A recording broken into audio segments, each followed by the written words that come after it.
मतलब बोला था कि पहले ये बोला कि इनकी स्थिति खराब है तो 1.5 लाख रोज के पड़ेगा। 10 लाख से 20 लाख, 20 लाख से 30 लाख, 25 लाख, ऐसे ही 40 लाख तक ऐसे बढ़ते चला गया।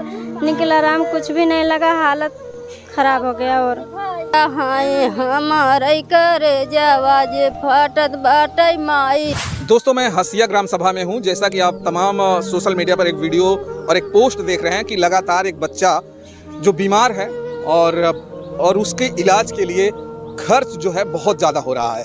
और अभी तक अगर मैं बात करूं तो 40 लाख के ऊपर जो है खर्च हो गया है। ये परिवार के लोग हैं, उनकी मम्मी हैं, लगातार रो रही हैं। और इसलिए रो रही हैं क्योंकि इनका बेटा अभी भी ज़िंदगी और मौत की जंग लड़ रहा है। 40 लाख रुपया खर्च हो जाने के बावजूद भी अभी कोई रिस्पांस नहीं हुआ है, अभी तक बच्चा ठीक नहीं हुआ है। लेकिन पैसे जो है पूरी तरह से अभी इतना ज़्यादा लग रहा है कि परिवार टूट गया है। और एक माँ लगातार रो रही है। इधर ये सिया राम जी हैं, मैं इनको पर्सनली जानता हूँ। ये बहुत हौसला वाले थे लेकिन आज टूटे हुए हैं। ये आंखों में देखिए आप, लगातार परिवार के सारे लोगों के आंखों में आंसू हैं।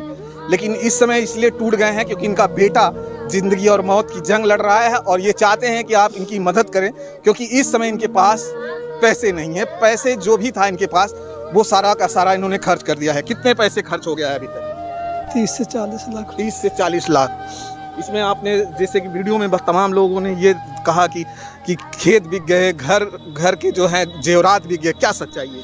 सच्चाई, खेत अपना बेच दिए हम, अपने औरत का, बहू का खेत, जमीन और जेवरात सब बेच दिए दवा के लिए। इसके बाद गांव देश वाले मदद किए हमको कुछ। भैया यही गुहार है सबसे, हम हाथ जोड़ के विनती करते हैं कुछ भैया लोग मदद करें, हमें भैया को आशीर्वाद दें। मैं बता दूं दोस्तों, इनके बेटे की इलाज जो है बनारस से शुरू होता है, फिर प्रयागराज और फिर लखनऊ जाते हैं। लखनऊ के वेदांता हॉस्पिटल में इलाज के लिए इन्हें भर्ती करा जाता है। लेकिन जब वेदांता में होते हैं, अगर वहाँ की हालात अगर मैं आपको बताऊं कि कितना पैसे लगता था पर डे, ये खुद बताएंगे उनके पिताजी। कितना लगता था पर डे दवा या बेड का लेके 1 लाख से लेके 1,20,25 हज़ार रुपये पड़ता था। 1,20,25 हज़ार पर डे लगता पर डे। इसी वजह से खेत, जमीन और जेवर बेच दिया गया। हाँ, इसे कहाँ इतना पैसा मिलेगा। एक महीना 10 दिन हो गया, उसमें पूरा 30-35 लाख रुपया खर्च हो गया भैया। सोचिए, ये बहुत बड़ा जॉब नहीं करते हैं, सिर्फ मिस्त्री का काम करते हैं और घर बनाने का इनका काम होता है। और उसी से जो पैसे जुटाते थे अपने परिवार की जो है रोजी रोटी चलाते थे। लेकिन हालात ऐसा हुआ कि बेटा जब बीमार हुआ तो सब कुछ बिक गया, यहाँ तक कि खेत, जमीन और सारे गहने बिक गए। या और जो रिश्तेदार थे उनसे भी कर्ज लिया। गांव देश वालों ने जब मदद की तो इनके बेटे को जो है हॉस्पिटल में थोड़ी बहुत दवा मिली, लेकिन अभी भी राहत नहीं मिल रही है। माँ की अब हालात को आप देख लीजिए, माँ लगातार रो रही है। उनकी पत्नी है, उनसे थोड़ा सा मैं ज़रूर बात करूँगा। और ये आप उनकी पत्नी, क्या नाम है आपका? राधिका जी उनकी पत्नी है और ये उनके साथ में लगातार बनी हुई थी जब तक ये हॉस्पिटल में थी, वेदांता हॉस्पिटल में थी। लेकिन अभी ये कल सिर्फ आई हैं और ये चाहती हैं कि इनके पति की मदद हो। लगातार अपने पति के साथ। जी हाँ। क्या हालात है अभी, कैसे हैं आपके पति? उनके हालात कुछ भी ठीक नहीं है, कुछ भी नहीं ठीक है, कुछ ठीक नहीं है। बस हमें यही कहना है कि भगवान भी आशीर्वाद दे और सबकी भी दुआ लगे को ठीक हो जाए जल्दी से।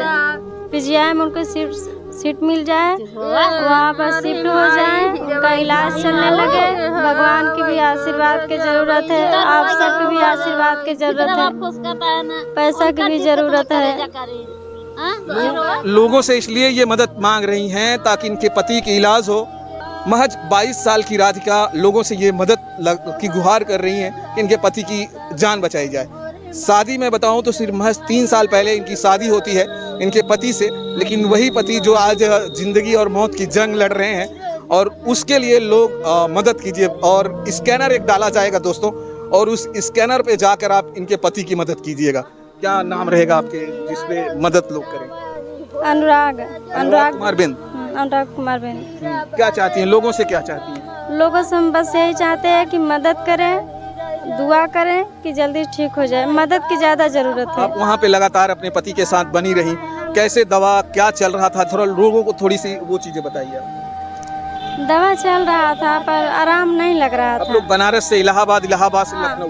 हम लोग बनारस में थे, नहीं पहले छोटे लाल कैंप थे भदोही जिला, मतलब पहले छोटे लाल कैंप थे, तो वहाँ से हम लोग बनारस ले गए। बनारस में एसके यादव हॉस्पिटल में 5 दिन लेकर भर्ती थे। फिर वहाँ से भी बनारस ही लेके गए पॉपुलर में लेके गए, तो वहाँ 10 दिन लेकर भर्ती थे। तो वहाँ से आराम नहीं लगा, उनका पेट बहुत ज़्यादा फूल गया था। फिर वहाँ से हम लोग लेके गए इलाहाबाद लेकर गए, तो वो बोले कि ऑपरेशन होगा, उनका आँख फट गया है, ऑपरेशन होगा। फिर वहाँ से हम लोग लेकर आए, बोले कि लेकर जाओ लखनऊ। तो हम लोग लखनऊ लेकर गए पीजीआई में सीट नहीं मिला, बोले कि 2 दिन के बाद सीट मिलेगा। तब वहाँ से हम लोग लेकर गए मेदांता हॉस्पिटल में, तो वहाँ पर लेके गए। वो लोग पहले पैसा पूछे कि इतना पैसा लगेगा, कितना लगेगा, उन्होंने क्या कहा था? मतलब बोला था कि पहले ये बोला कि इनकी स्थिति खराब है तो 1.5 लाख रोज के पड़ेगा। और कितने दिन में ठीक हो जाएंगे? बोले ये तो नहीं बताए थे कितने दिन में, ये बोले थे कि 10 लाख में ठीक हो जाए। 10 लाख में बताया कि ठीक हो जाएंगे। ठीक हो जाएंगे। तो आप लोगों ने सोचा चलिए 10 लाख कहीं ना कहीं से जुटा लें।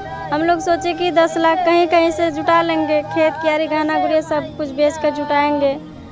तब ऑपरेशन हो गया, ऑपरेशन तो अच्छे से हो गया था, बोल भी रहे थे। फिर उसके बाद शाम को उनके लंग्स में दिक्कत हो गया, सांस लेने में तकलीफ होने लगी, तब वेंटिलेटर लगाना पड़ा। तब उसके बाद फिर आराम ही नहीं लग रहा था, बार बार दिक्कत हो जा रहा था। दवा भी चल रहा था लेकिन आराम कुछ भी नहीं लग रहा था। 10 लाख से 20 लाख, 20 लाख से 30 लाख, 25 लाख, ऐसे ही 40 लाख तक बढ़ते चला गया। लेकिन आराम कुछ भी नहीं लगा, हालत खराब हो गया। और फिर लास्ट में क्या कहा गया कि पति को छोड़ने के लिए जब कहा गया तो कितना पैसे मांग रहे थे लास्ट में? 11 लाख। 11 लाख दवा इतना हो गया, इतने पैसे लगे, उसके बाद भी 11 लाख 11 लाख बोल रहे थे, 11 लाख जमा करो लेकर जाओ। चलिए दोस्तों, ये इस परिवार की जो है मैं एक छोटा सा वीडियो आपको दिखाने की कोशिश कर रहा हूँ, और मैं चाह रहा हूँ कि जितने भी लोग इस वीडियो को देख रहे हैं इनकी मदद करें।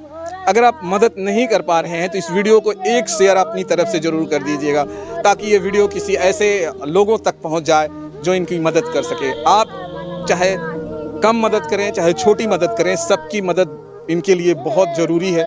बड़ी छोटी से कोई वो नहीं है, छोटे छोटे पैसे भी बहुत ज़्यादा होता है एक परिवार के लिए।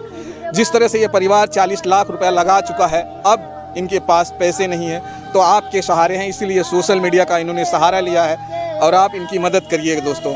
चलिए फिर से मैं आप किसी और लोगों के पास मिलूँगा और इस परिवार का जो भी अपडेट है आप तक पहुँचाता रहूँगा।